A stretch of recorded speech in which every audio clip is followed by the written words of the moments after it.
In today's episode, we're starting a brand new series all about play, and I want to begin with something that might feel simple, but actually changes a lot of what many of us were taught.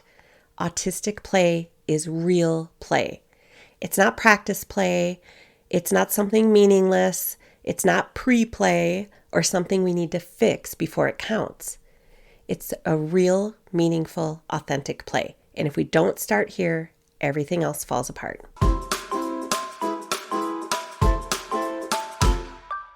I'm Tara Phillips, and this is the Autism Little Learners podcast, where I share simple, neuro-affirming tools to support young autistic children with compassion and confidence.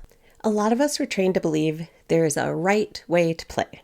That imaginative, symbolic, pure interactive play was the gold standard. That pretend kitchens, dollhouses, cooperative board games, and elaborate storylines represent developmental success. And that lining up toys or scripting scenes from movies or spinning wheels or watching the same clip over and over are behaviors that we need to redirect.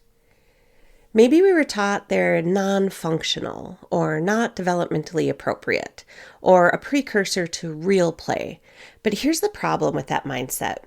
When we decide ahead of time that a child's play isn't real, we stop looking for meaning in it. And when we stop looking for meaning, we stop connecting. We move into fixing mode instead of curiosity mode, and children feel that shift immediately.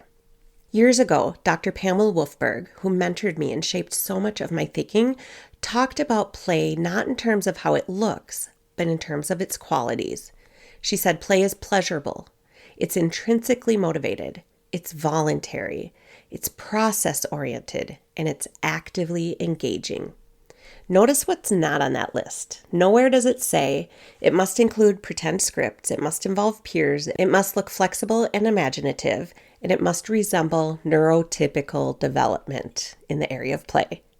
If a child's deeply engaged, if they're choosing the activity and it brings them comfort or joy, if they return to it again and again because it feels good in their body, that is play, even if it doesn't look like what you expected.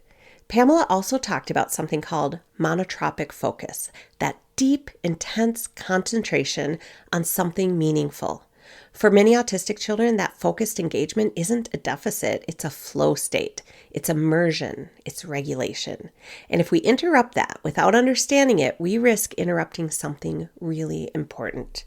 So much of autistic play is tied to regulation. When a child lines up cars, they may be organizing their visual world. When they spin wheels, they may be seeking predictable movement.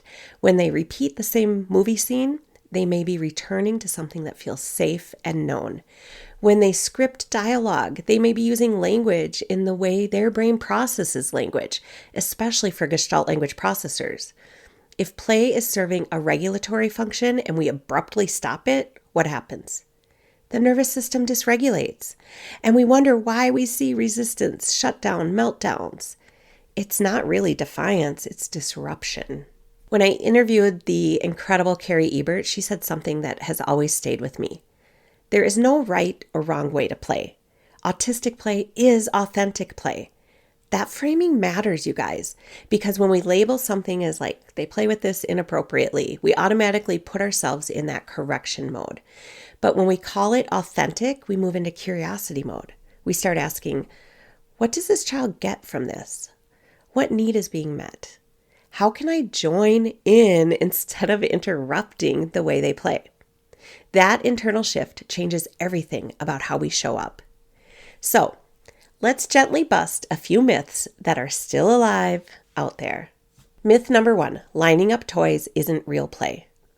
Okay, lining up toys can involve pattern recognition, sequencing, visual organization, predictability, and focus. And if it is chosen and joyful, it is play. Myth number 2, repetition means lack of imagination. Repetition actually builds mastery and safety. It allows the nervous system to settle. Many of us as adults repeat songs, routines, and comfort shows. We call that self-care. Myth number 3, scripting isn't communication. For many children, scripting is how language is processed and expressed. It can be deeply meaningful and often becomes the bridge toward more flexible language. Myth number 4, Solitary play is not social.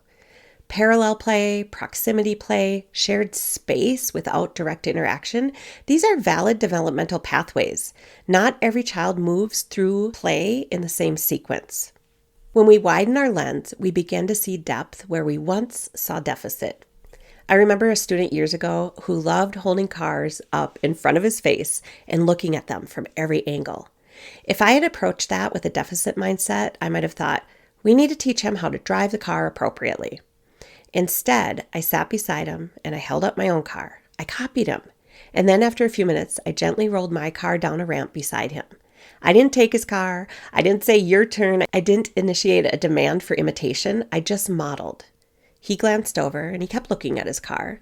And then about 2 minutes later, and this is where patience matters because it's not always going to be just 2 minutes, he slowly put his car on the ramp and let it go. The giggle that came out filled the room. He discovered something new, not because I had corrected him, not because I told him to do it, but because I joined him. So what is our role? Honoring autistic play doesn't mean we don't do anything. It doesn't mean we avoid teaching. It doesn't mean we never introduce new ideas or different ways to play. It means we shift our posture. Instead of thinking they're playing inappropriately, I need to fix this, we think, how can I support where he's at and expand this? Our role is to, number 1, protect joy. Protect their autistic joy. Number 2, support regulation. 3, build connection. And then, and only then, can we gently expand play schemes. We don't want to override them or replace them or force them because forcing creates compliance. And compliance is not the same, it's actually the opposite, of joyful play. Expansion means offering, not demanding. If a child loves dinosaurs and stomps them on the table, you might model dinosaur, stomp, stomp, stomp, roar. We're adding one little thing in, the roar. Or dinosaur, stomp, stomp, stomp, eat the leaf. We're not asking the child to do it. We're just modeling some different things to see if something sticks as something that they find joy in and like. Dinosaur, stomp, stomp, stomp, hides in the cave. Oh no, help me, help me. If a child loves water play and pouring, you might add a funnel, a water wheel, floating toys. See if any of them capture their interest after you model them. If they love blocks and stacks, you might model build tower, knock down, or build a bridge, drive the car under. Some of them, they're going to completely ignore and they have no interest in. But every once in a while, you hit on something that captures their interest, and that's going to help them expand their play. You're widening the doorway. You're saying there are more possibilities here, but you're never closing the door on what they already love. So again, some ideas will stick, some won't, and that is totally okay. Sometimes children benefit from seeing options visually. So that's where things like play visual supports can help. So simple one-step visuals might be car down the ramp. We're not forcing them to do it. We're just showing different options and modeling it. Feed the baby. People in the bus. These visuals are not compliance tools, they're invitations. They reduce cognitive load, they make possibilities visual. They create clarity without pressure. And again, the child chooses, always. Now, what if they're not interested in toys yet? This is where people games become incredibly powerful.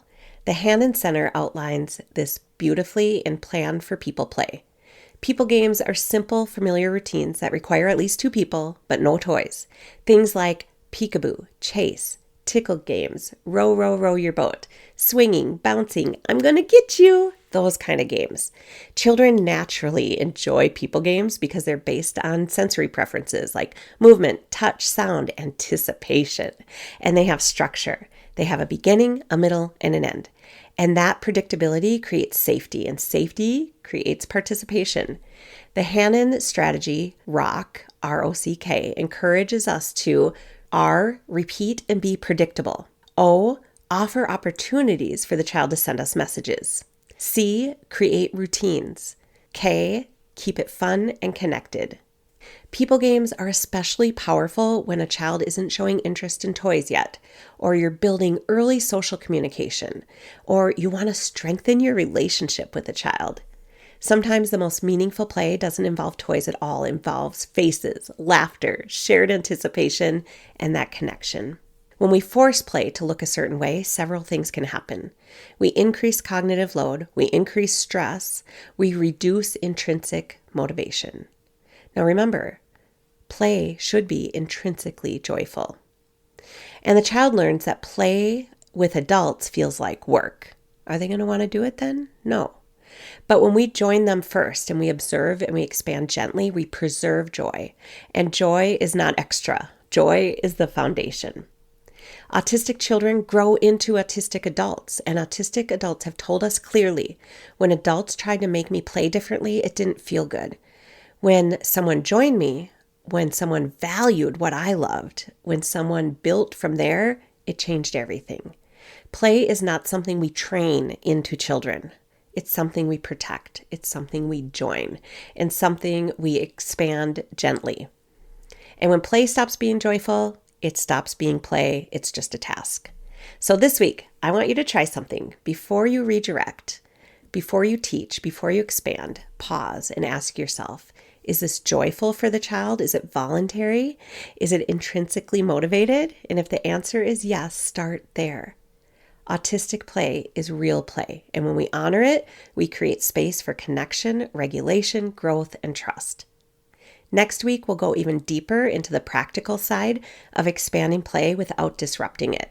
Until then, observe, join, and protect the joy. Thank you for spending this time with me. You're doing important work, and the small supports you put into place matter. Keep leading with connection, and I'll talk to you again next week.